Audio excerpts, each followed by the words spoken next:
नमस्कार, आप देख रहे हैं रेवा दर्शन। मैं सुचेता बघेल आपके साथ। आइए नजर डालते हैं आज की प्रमुख खबरों पर। अभिभावकों की व्यवस्था बिगाड़ रही है बच्चों की आदत। भारतीय किसान संघ महाकौशल प्रांत जिला इकाई द्वारा प्रधानमंत्री के नाम कलेक्टर कार्यालय पहुंचकर कलेक्टर को सौंपा गया ज्ञापन। रेवा शहर में निर्माणाधीन मॉडल सड़क से आम लोगों को हो रही है अनेकों समस्याएं और लॉन्स क्लब रेवा ग्रेड द्वारा जिला चिकित्सालय को डोनेट किए गए 2 फ्रिज। खबरों पर नजर अब विस्तार से। अभिभावक की व्यवस्था बिगाड़ रही है बच्चों की आदत। आधुनिक जीवन शैली व लोगों की व्यवस्था के चलते परिवार व बच्चों को समय देना भी मुनासिब नहीं रहा, जिसका परिणाम यह है कि आजकल के बच्चे मोबाइल, कंप्यूटर, टीवी, गेम और फिल्मों में इतना खो गए हैं कि उन्हें समाज, परिवार व बाहर की दुनिया से कोई वास्ता ही नहीं रह गया। यही वजह है कि बच्चों का रुझान अपराध व नशे की तरफ भी बढ़ रहा है और अधिकतर बच्चे क्राइम की ओर अग्रसर हो रहे हैं। ताज़ा घटनाक्रम की बात करें तो यह मामला रेवा जिले के बिछिया थाना क्षेत्र अंतर्गत चिरहुला मंदिर के समीप राघोराम नगर का है, जहां रहने वाले परिवार का एक नाबालिग बच्चा गत 6 सितंबर की रात घर से अचानक लापता हो गया, जिसकी परिजनों द्वारा इधर उधर तलाश की गई मगर बच्चे का कहीं कोई पता नहीं लग पाया।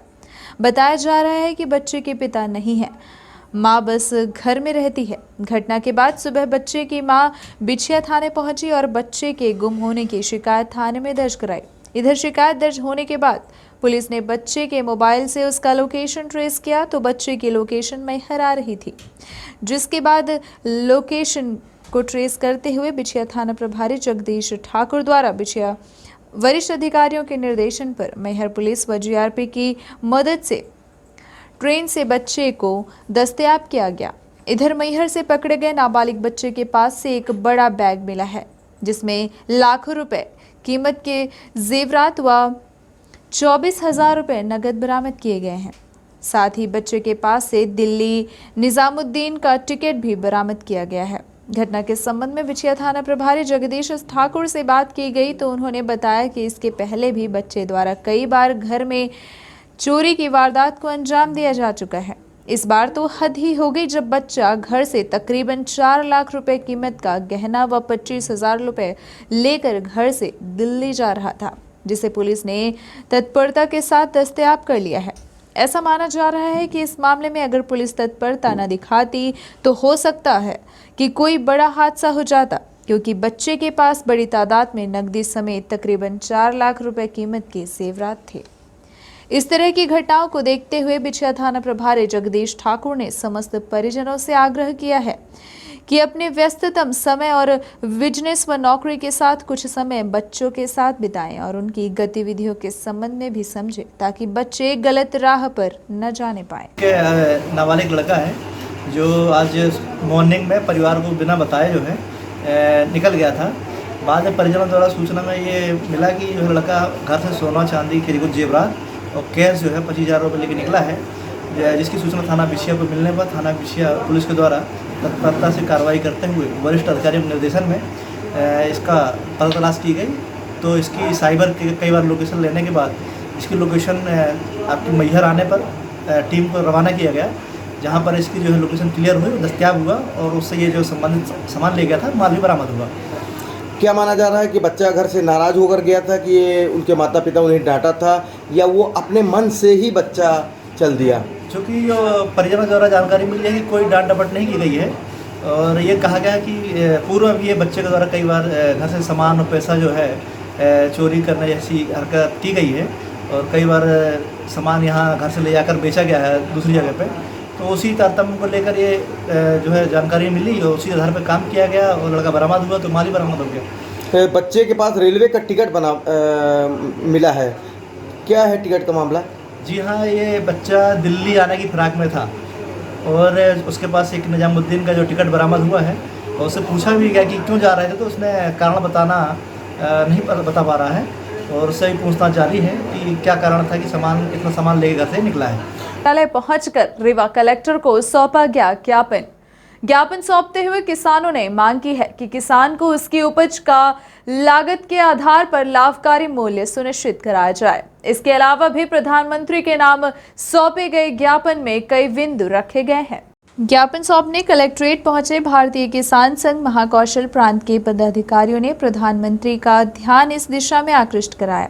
किसान संघ के पदाधिकारियों ने प्रमुख रूप से 3 बिंदुओं का ज्ञापन प्रधानमंत्री के नाम सौंपा है।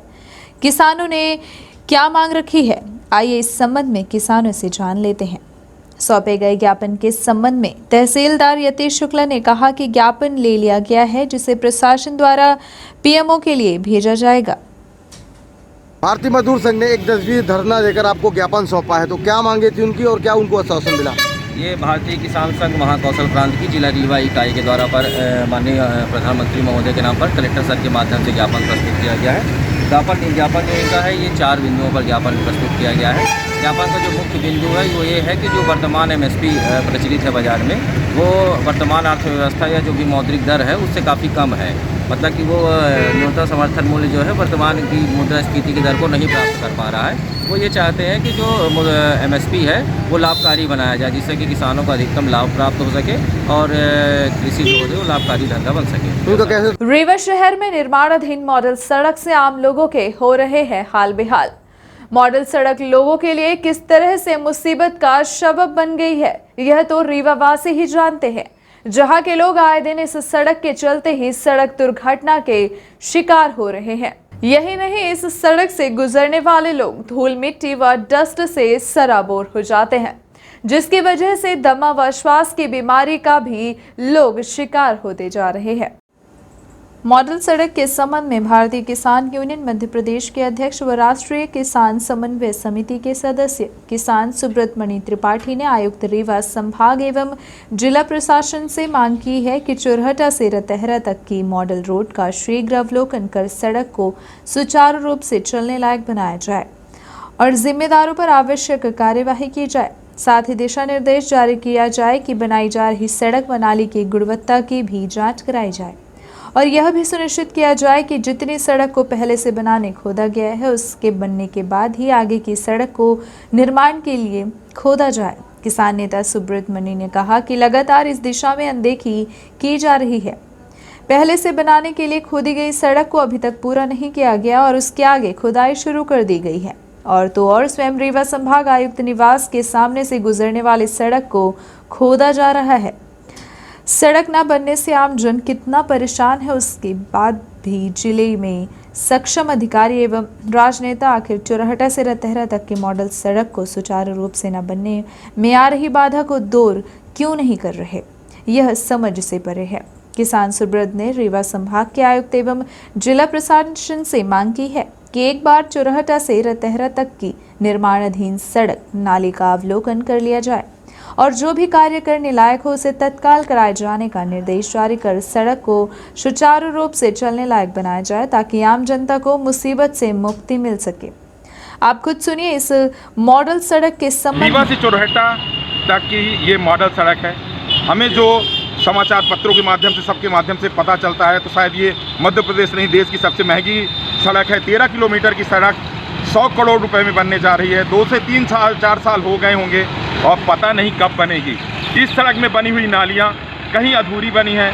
रीवा से रतहरा तक आप देखें तो जहाँ पे रोडें बनी हैं और रोडें बनी हैं आधी बनी हैं, कहीं पूरी बनी है, कहीं पे डाइवर्सन है। जहाँ पे अंदर मुड़ने के लिए डाइवर्सन है वहाँ पे डाइवर्सन को फाटा नहीं गया है और कहाँ गड्ढे हैं, कहाँ पानी भरा पता नहीं चलता। हमने कई बार इसके बारे में माननीय मुख्यमंत्री से लेकर प्रभारी मंत्री, केंद्रीय सड़क परिवहन मंत्री को ज्ञापन दिया, सब लोगों को ज्ञापन दे चुके हैं, लेकिन उसमें कोई कार्रवाई नहीं हुई है। और ये रोड लगातार आम आदमियों को जाम, दमा और स्लीप डिस्क से लेके ना जाने कितनी बीमारियां हो जाएंगी। कोरोना ना आता तो अगर ये मास्क ना होता तो शायद है कि एक दमा के लिए अलग से रीवा में वार्ड का निर्माण ये रोड करा देती।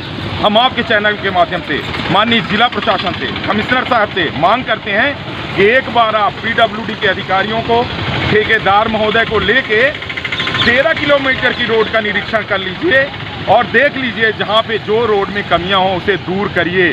रीवा के लोगों को जाम धूल डस्ट से निजात दिलाइए। हम लोग रोड टैक्स दें, उसके बाद दवाइयाँ करवाएं महंगी। आखिर क्यों इतना ज़्यादा हम लोगों के साथ जातीयता क्यों की जा रही है? हम आपसे पुनः विनम्र आग्रह करते हैं कि अगर हम लोग धरना देते हैं तो केस लगा दिए जाते हैं। अभी 2016-17 में इसी रोड के लिए धरना दिया तो उसमें 147 और 341 के तहत मुकदमे पंजीबद्ध कर दिए गए।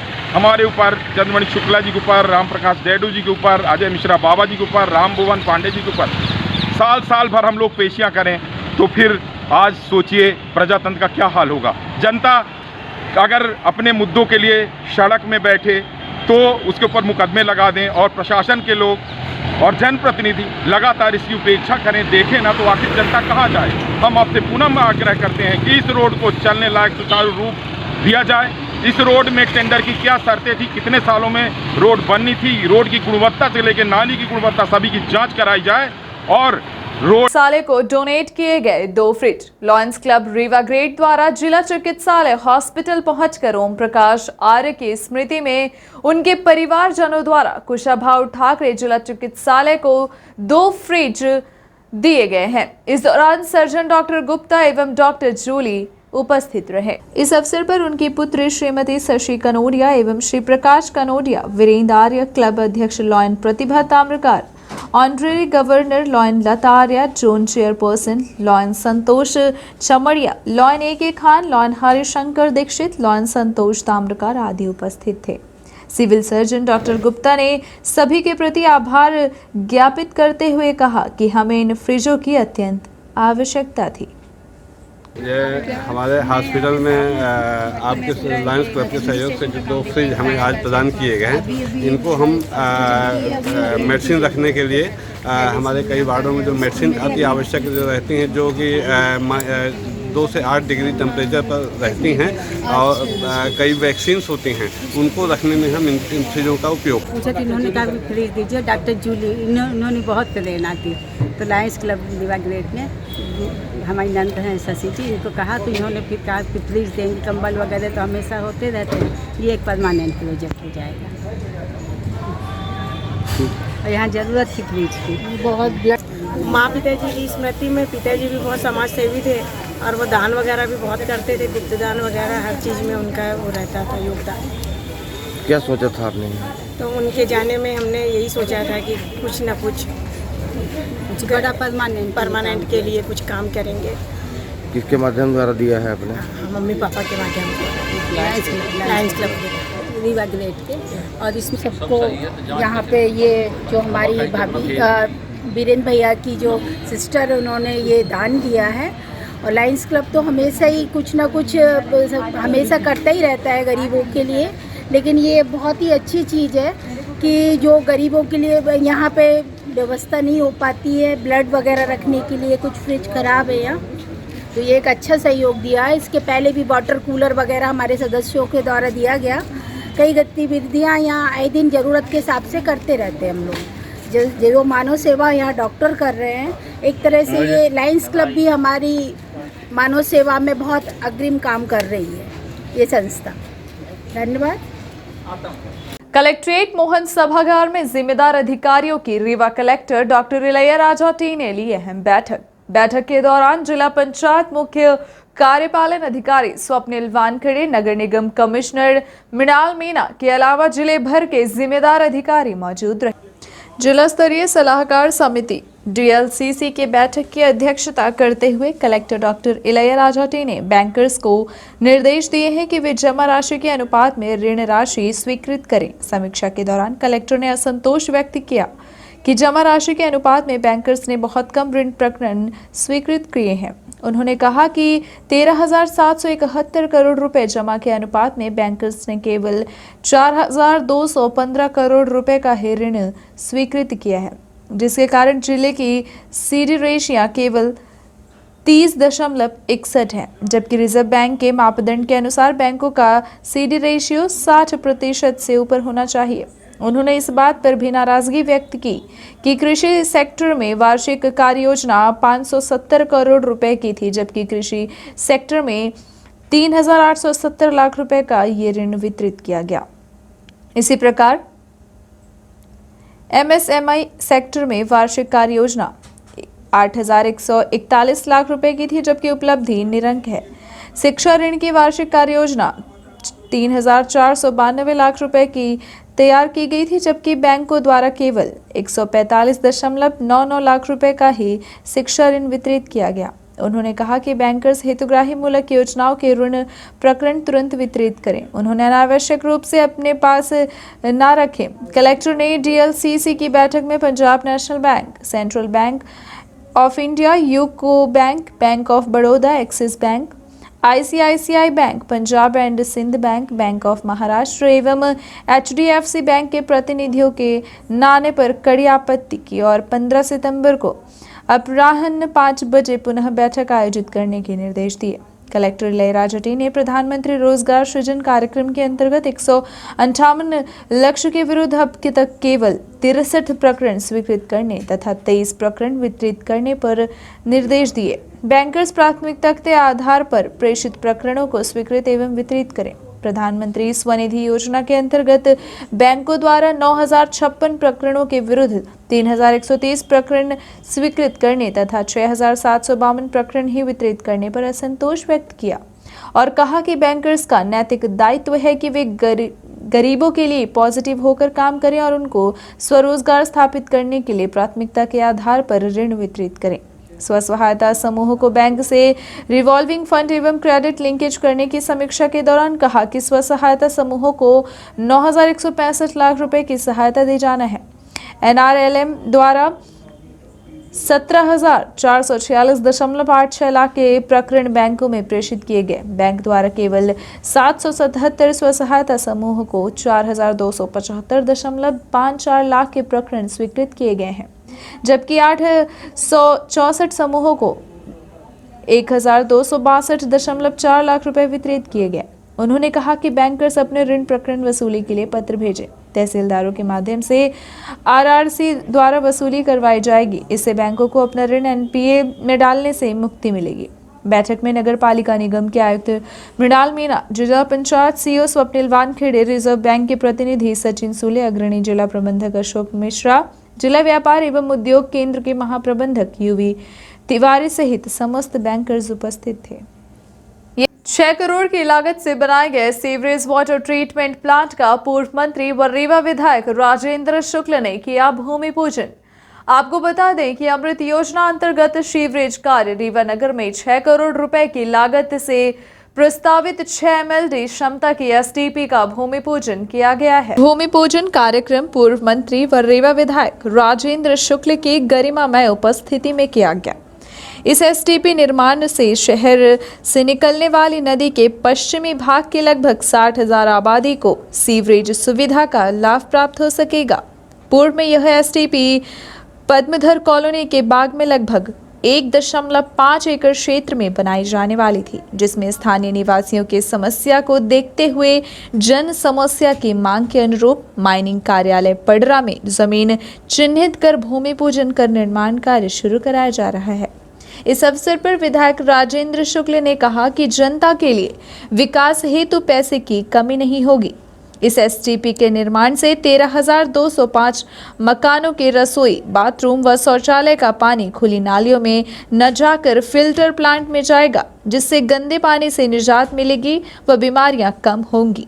उन्होंने बताया कि 60 लीटर पानी शुद्ध होगा तथा शुद्ध जल खेती के उपयोग में आएगा।